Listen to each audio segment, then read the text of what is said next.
ত্রিকোণমিতি আমরা শুরু করে দিচ্ছি। ত্রিকোণমিতির মধ্যে 4টা চ্যাপ্টার আছে, তার মধ্যে আজকে প্রথম চ্যাপ্টার কোণ পরিমাপের ধারণা শুরু করছি। এটার মধ্যে বোঝার ঠিক বিষয়টা নেই, জাস্ট প্র্যাকটিস করব, কোষে দেখিগুলো পরপর শেষ হয়ে যাবে। তার আগে যে বিষয়গুলো আছে সেগুলো একবার করে বলে দিচ্ছি, সেগুলো সব বইতেই লেখা আছে। আমরা কোষে দেখে শুরু করে দেবো, নেক্সট ভিডিও থেকে একবার আমরা দেখে নিচ্ছি। কারো দরকার থাকলে যেগুলো দেখাবো সেগুলোর পিডিএফটাও ডেসক্রিপশান বক্সে দিয়ে দিতে পারি, এবং তারপরে কোষে দেখি ডাইরেক্ট শুরু করব। প্রতিটা দাগের অঙ্ক এক একটা ভিডিও এক একটা পুরোটা শেষ করে দেবো। আশা করি বোঝা গেছে। এবার শুরু করছি।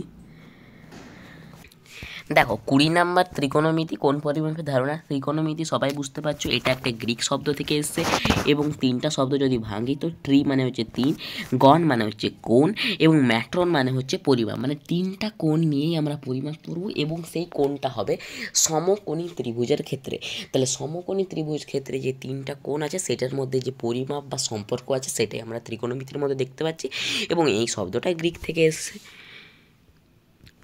নেক্সট যদি এবার আমরা কোণের ভিতর চলে আসি, কোণের ভিতর আমরা দুটো কোণ দেখতে পাবো, একটা ধনাত্মক কোণ, একটা ঋণাত্মক কোণ। ধনাত্মক কোণ বলতে এখানে যদি একটা সরলরেখা হয় তাহলে এটার ওপরের দিকে এইভাবে যে কোণটা যাবে, আশা করি বোঝা গেছে, এইভাবে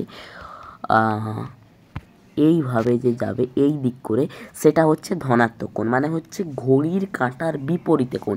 আর ঋণাত্মক কোণ বলতে এই দিকে যে কোণটা আছে এটা এই দিক করে, মানে এই রকম, এইটা হচ্ছে ঋণাত্মক কোণ। তাহলে ঘড়ির কাঁটার দিকে যদি যায় তাহলে সেটা হচ্ছে ঋণাত্মক, এবং ঘড়ির কাঁটার যদি বিপরীতে যদি হয় তাহলে সেটা হচ্ছে ধনাত্মক কোণ। আশা করি বোঝা গেছে। এরপরে আমাদের যে পয়েন্টটা আসবে, এটা যদি একবার পূর্ণ আবর্তন হয়ে যায়, ধরে নাও ঋণাত্মক দিকে এইভাবে একবার পূর্ণ আবর্তন হলো, তাহলে কি হলো -360 ডিগ্রি, কারণ একবার পূর্ণ আবর্তন 360 ডিগ্রি, এবং যেহেতু উল্টো দিকে ঘুরেছে বা ঘড়ির কাঁটার দিকে ঘুরেছে তার জন্য ঋণাত্মক, মানে -360 ডিগ্রি। এবারে ধরে না পূর্ণ আবর্তনের পরে একবার এটা পূর্ণ আবর্তন হলো পূর্ণ আবর্তন, এটা একবার পূর্ণ আবর্তন হলো।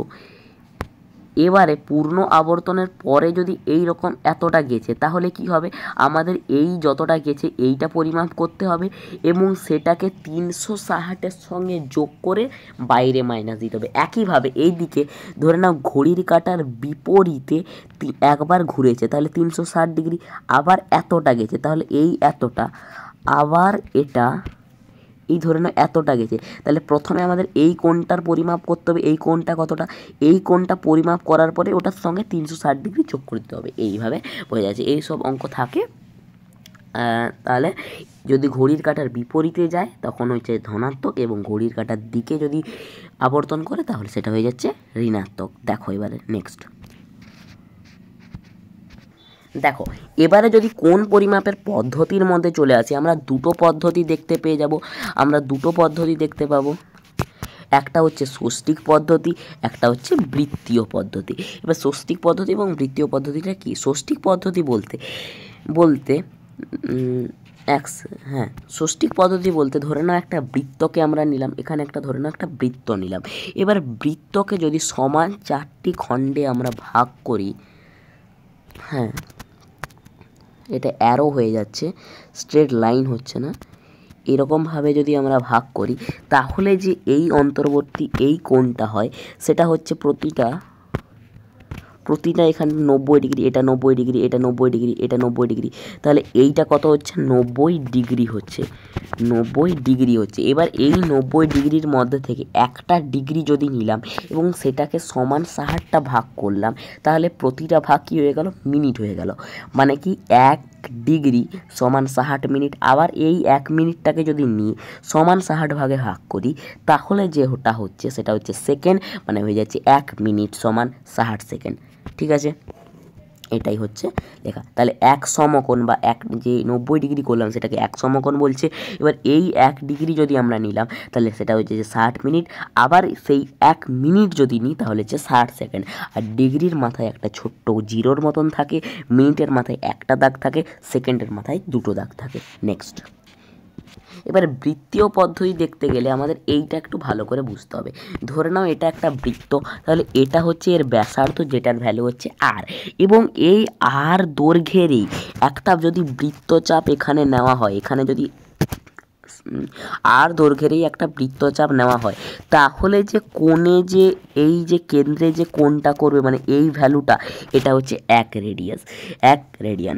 তাহলে রেডিয়ানটা কতটা, একটা যদি বৃত্ত হয় সেটার যে ব্যাসার্ধটা হবে আর, সেই ব্যাসার্ধরই সমান দৈর্ঘ্যের যদি বৃত্তচাপ নেওয়া হয় তাহলে যে কেন্দ্রে কোণটা করবে সেটা হচ্ছে 1 রেডিয়ান। আশা করি বোঝা গেছে, এটা হচ্ছে 1 রেডিয়ান। এবার 1 রেডিয়ানকে লেখা হয় 1, তার মাথায় ছোট্ট করে একটা সি লেখা হয়, এইভাবে সি লেখা হয় 1 আর তার মাথায় একটা ছোট্ট করে সি লেখা হয়। এবারে 1 রেডিয়ান সমান যে এই ভ্যালুটা আছে 2 সমকোণ বাই পাই, এই 2 সমকোণ বাই পাই, হ্যাঁ এই 2 সমকোণ বাই পাই যে আছে এটাকে সূত্রের মাধ্যমে প্রমাণ করতে হয়। তাহলে প্রমাণটা কোনো দরকার নেই, শুধু মনে রাখবে যে 1 রেডিয়ান সমান 2 সমকোণ বাই পাই। ঠিক আছে, এবারে এই পাইটাকে যদি এই পাইয়েরটাকে ওই দিকে গিয়ে যদি গুণ করি তাহলে কি হয়ে যাবে, পাই ইন্টু 1-এর সঙ্গে গুণ হলো, তাহলে পাই রেডিয়ান হয়ে গেল। তাহলে পাই রেডিয়ানের ভ্যালু কই হয়ে যাবে, এখানে 2 সমকোণ হয়ে যাবে। আশা করি বোঝা গেছে। তাহলে কি 1 রেডিয়ান সমান 2 সমকোণ বাই পাই, এই পাইটা ওদিকে গিয়ে গুণ করলে কি হবে, পাই রেডিয়ান। তাহলে পাই রেডিয়ান সমান হয়ে যাচ্ছে 2 সমকোণ, তাহলে পাই রেডিয়ান সমান হয়ে যাচ্ছে 2 সমকোণ বা 180 ডিগ্রি।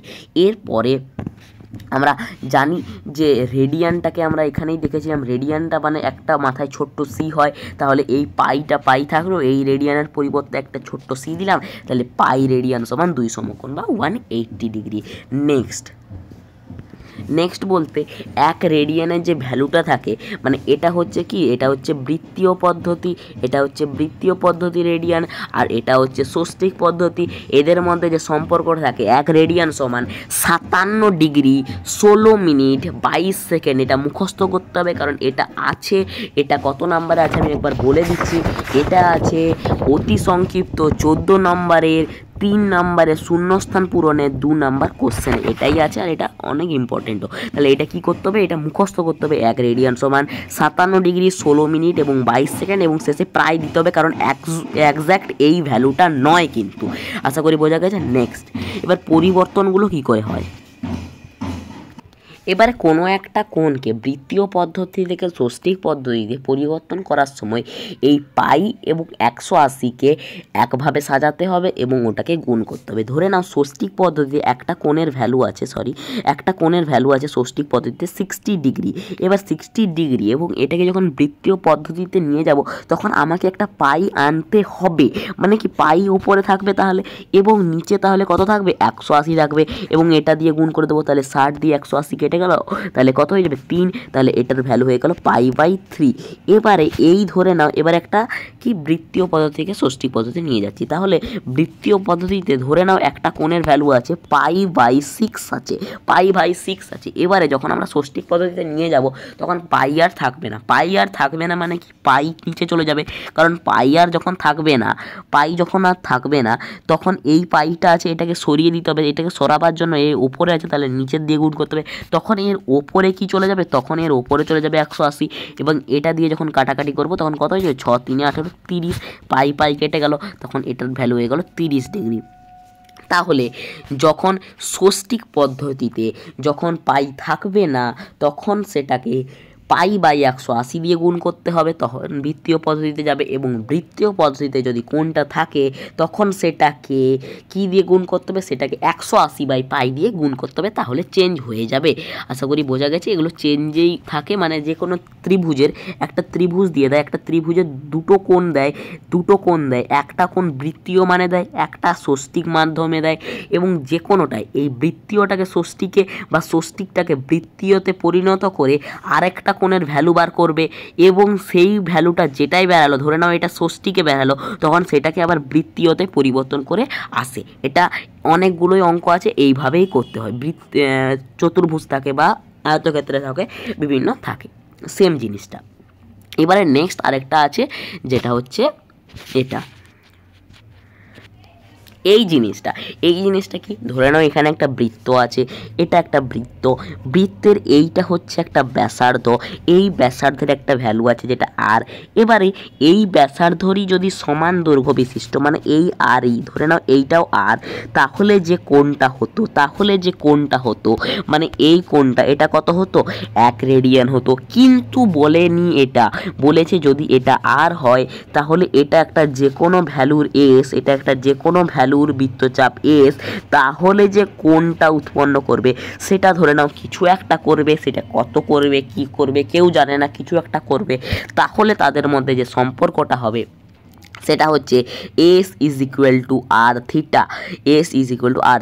এস হচ্ছে বৃত্তচাপের দৈর্ঘ্য, আর হয়ে যাচ্ছে ব্যাসার্ধের দৈর্ঘ্য, এবং থিটা হচ্ছে যে ভ্যালুর কোণটা করবে সেটা। ঠিক আছে, এটাই লেখা আছে, দেখে নাও। আর দৈর্ঘ্যের ব্যাসার্ধ বিশিষ্ট বৃত্তে ও এস দৈর্ঘ্যের বৃত্তচাপ কেন্দ্রে যে কেন্দ্রস্থ কোণ উৎপন্ন করে সেটা যদি বৃত্তীয় মানটা, তাহলে থিটা যে ভ্যালুটা আছে কিসে, বৃত্তীয় মানে আছে, তাহলে যে বৃত্তীয় মানটা থিটা হবে সেটার মধ্যে সম্পর্কটা কি, S is equal to R theta. ধরে নাও এখানে এস এর ভ্যালু দিয়ে দিবে, আর এর ভ্যালু দিয়ে দিবে, কোনো সময় থিটার ভ্যালু বার করতে হবে, মানে যে কোনো দুটোর ভ্যালু দিয়ে 3 নম্বর ভ্যালুটা বার করতে হবে। এটাই হচ্ছে মেন ব্যাপার। আশা করি বোঝা গেছে। এর থেকে আর চ্যাপ্টারে কিছু নেই, এরপর ডাইরেক্ট কোর্সের দিকে আমরা শুরু করে দিচ্ছি।